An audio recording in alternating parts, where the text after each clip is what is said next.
Anyway, first of all, I want to thank Marion for letting me put this on. And I call this green fantasies, and you could also call it green frauds because this stuff doesn't really work.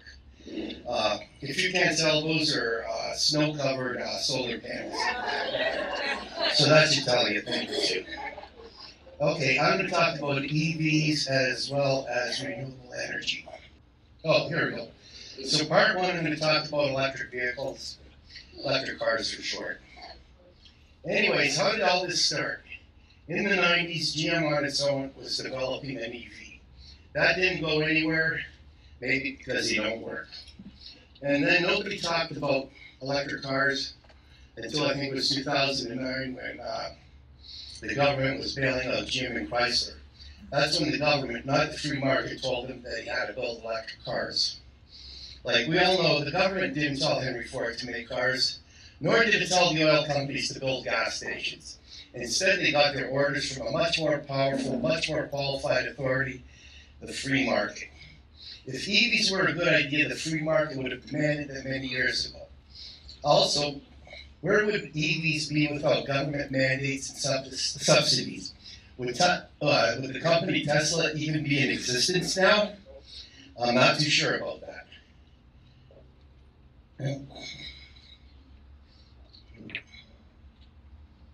Okay, some well-known issues. Price. The electric version of the Ford F-150 is plus 33.7%. The electric version of the Hyundai Kona is plus 56.2%. Range problems, 300 miles is average. That means you need 4 recharges needed to get to Florida. Charging times 1 hour if you're using the supercharger, if it is available. So that adds 4 hours to your Florida trip time. That's providing you don't have to wait in line to charge your car. There's always the issue of charging station availability and fire hazards. If an electric car catches fire, it's very, very difficult to put out. It's a different type of fire. Other issues, higher insurance rate. Cost of car insurance for an electric car is 25% more than its equivalent gas model. A damaged battery, to replace a damaged battery pack is between $5,000 and $22,000. Some guy in Ohio had a Rivian electric truck. Those are the ones made in Georgia. $42,000 repair bill after a minor fender bender. Texas is already asking EV owners to pay an extra $400 because I guess they don't pay road tax through gasoline. New Hampshire is also thinking of doing something similar, okay? Now, there's something very, very important that no one discusses, and that's energy efficiencies. There's something missing here. Focus. Okay, oh, there we go. Having an EV, like banning gas stoves, cannot be an energy efficient alternative in this country. Over 85% of our electricity is thermally generated. That means you use some kind of fuel or nuclear to boil water, make steam, steam turns the turbine, or use a gas turbine. That's a very, very inefficient way of making electricity, but that's all we have. Okay? Same applies to banning gas stoves. Energy efficiency is a measure of useful output for a given energy input. You can put a fuel either in the gas tank of a car or into your electrical generating plant. Okay. Okay, the primary fuel for an electric vehicle goes into a generating plant. So the energy efficiency of an electric vehicle is limited by the efficiency of our electrical generation, transmission, and distribution system. I got some readily available data from the U.S. Department of Energy and did an analysis. It shows that the efficiency of our electrical generation, transmission, and distribution system, the power grid, is about 36.13%, which means almost 64% of the energy that goes into an electrical plant doesn't make it to your electrical outlet. So, and then there's everything else.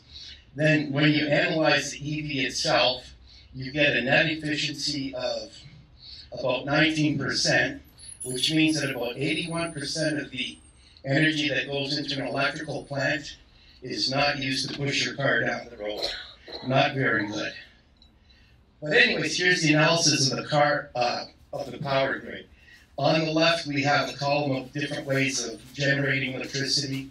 The middle column is conversion and thermal efficiency, and the right column is your generation by source. The generation portion has a efficiency of 38.85%, but then you have to reduce that by 7% to take into account transmission and distribution losses. Okay, on the electric car side, you've got various components that, you plug your car into an electrical outlet, you got battery charger, battery, the electronics, the motor. They have a combined efficiency of 65.61%, which is really quite nice. But then you have to reduce that by 20% because the motor is driven by these electronics. That gives you an efficiency of 52.49%, which is really, really quite nice. But then you have to remember where the power comes from. You're getting power from an inefficient electrical grid. So again, your net efficiency for an electric car is 18.96%, which is significantly lower than a car with a gas or diesel engine. Gas or diesel engines are no marvel of efficiency, but they're still better than an electric vehicle. Okay, outside the US, just to make an example. For example, let's say Canada and especially Norway are two completely different stories. Canada gets nearly 60% of electricity from hydro. Norway's at nearly 90%. Hydroelectric power generation is 90% efficient. So in those places, electric car would be a good story. I mean, a good solution, but not here. It just is not right from an energy efficiency perspective. So follow the money. Who will benefit most from EV implementation? The utilities, of course, okay? By making us charge our cars in the nighttime, the utilities will be able to use their currently unused nighttime fossil fuel power capacity, hence increasing revenues, follow the money. Okay, where will the power come from? Supposedly now we have between 6 and 7 million cars in Michigan. Once we get above 1 million electric cars, we're going to start having problems. Okay, that's a guy from DTE Energy says. Most likely the DTE system can power those cars if we charge in the nighttime. So what happens on a long holiday weekend with us Detroiters? Friday night we plug in our cars. Monday morning we go up to the UP. Before we get to the bridge, we're all going to have to recharge our cars at the same time in the daytime before the bridge. Also, who is going to pay for the construction for new electrical plants? Okay, EV proponents say that all this Green New Deal stuff was going to generate a lot of jobs. A very much easier way of generating similarly useful jobs.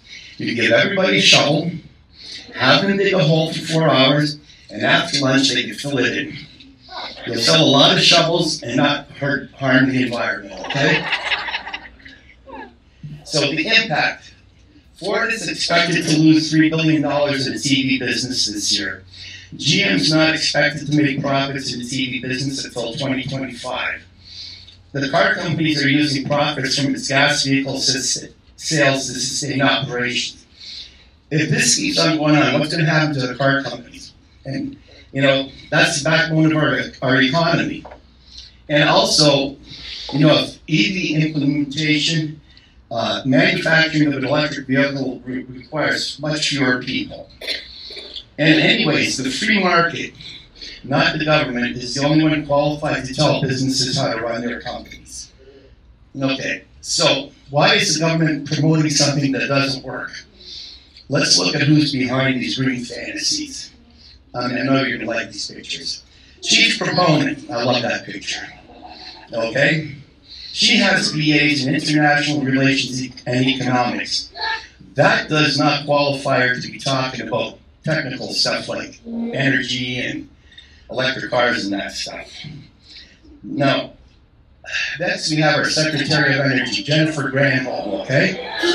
We all love her, don't we? But anyway, she is an attorney with BAs in political science and French. That does not qualify her to be making decisions about energy. Next, we have Secretary of Transportation Peter Buttigieg. Okay, he has degrees in philosophy, politics, and economics.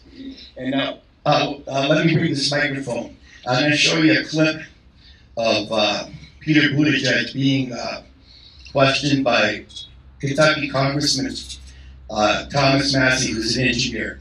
It will show you how very incompetent, unqualified these people are.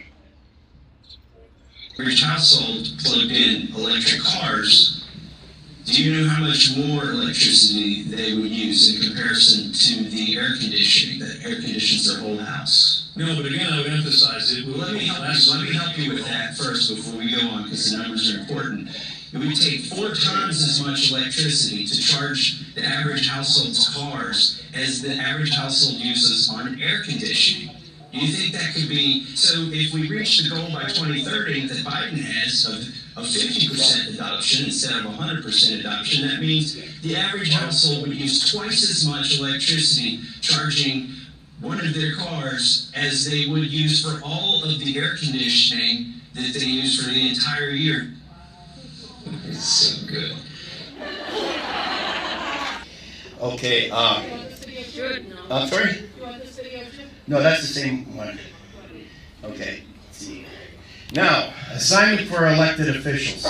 Pass legislation requiring all government employees to have the educational backgrounds demanded by the positions they hold, okay? Like, I have experience, like, MDHHS, I have a lot of experience. Believe me, I've never seen so many incompetent people in my life.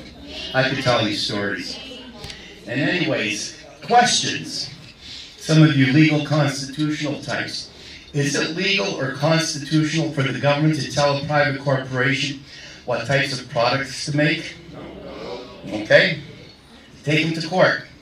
Is it legal or constitutional for the government to favor one industry, electric utilities, over another, oil companies?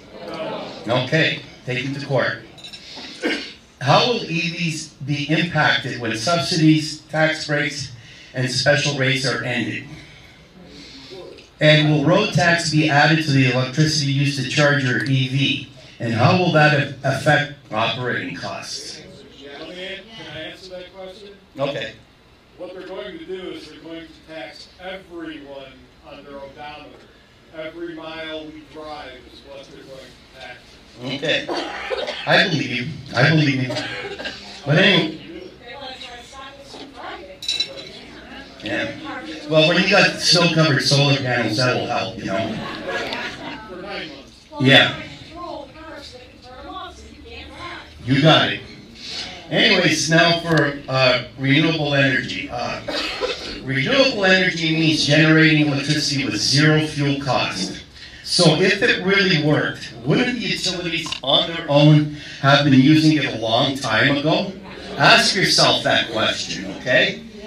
In 1832, Michael Faraday invented the generator, okay? 1832. Seven years later, physicist Edmund Becquerel discovered the voltaic effect, the science behind solar panels. However, some 40 years later, mass electrification began using generators, not solar panels. I wonder why, you know? You know, I don't have to answer that question. Okay. I did a quick estimate on something. In Monroe, we have a 3.4 gigawatt coal-fired power plant, okay? If you wanted, this is the best case but highly unrealistic scenario, you would need 55 square miles of solar panels. That's like bigger than the city of Livonia, plus a lot more land for batteries, inverters, and other support equipment. That would require more land than taken up by any city in Michigan other than Detroit, okay? Now, here we go, 55 square miles of snow-covered solar panels. Just wonderful, isn't it? Okay. In the UK, if they were to convert to 100% renewable, it would require 25% of all the land there. If you want a link for that video, I can give it to you later. Solar and wind power should only be used as a supplement, not as a primary source of power. Okay, alternatives. The only renewable energy system that works not only well, but extremely well is hydro. But nobody talks about it. Hydro is the best way to generate electricity, efficient, reliable, squeaky clean, and cost efficient, okay? Right now in the United States, we have 65 gigawatts of untapped hydroelectric power potential. 65 gigawatts is more than 31 times the installed capacity of Hoover Dam. Why isn't nobody talking about that? That's carbon free. And then we have nuclear. We have only 2 real nuclear accidents since we started using nuclear power. 3 Mile Island doesn't count. But that's safe, economical, no greenhouse gases. Okay? And here's a meme from California, and that's my presentation.